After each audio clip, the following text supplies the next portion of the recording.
What's up, idol? So for today's video, so meron na naman tayong panibagong i-restore na electric scooter. So yung electric scooter na to guys, nakita ko siya sa online nakapost. So nakabili ako or naka-avail ako ng frame ng 010X at nabaklas ko na lahat or na-disassemble ko na yung mga parts nitong si 010X Falcon. So ngayon guys ay tatanggalin na natin yung pintura. So dito guys, basic na lang yung gagawin ko. Ang gagawin ko ay sa sandpaper ko na lang to para mas mabilis. And then patungan ng primer and then yung paint na niya. So para mas mabilis, hindi na tayo magtanggal pa ng pintura talaga yung paint remover. So sandpaper lang and then primer. So ganun lang yung gagawin natin. So since para sa akin naman to, hindi para sa customer ko. So yun, mag-start na tayo. And after nating ma-repaint yung frame and then yung swing arm. So ito guys, yung frame ng 010X natin. So yung color niya is silver gray.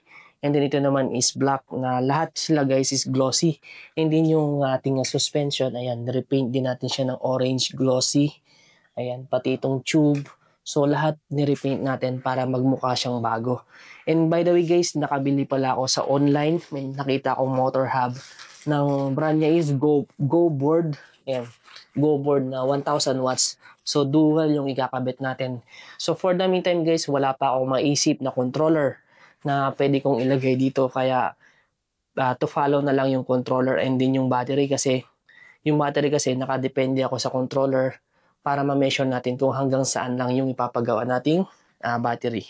Okay, so ayan, after nating ma-assemble, ganito na yung itsura niya 010X natin guys. So ayan, kung makikita nyo, so nasa 60% pa lang yan guys, hindi pa siya tapos kasi kulang pa siya ng battery and then yung controller and then yung mga accessories pa na paparating.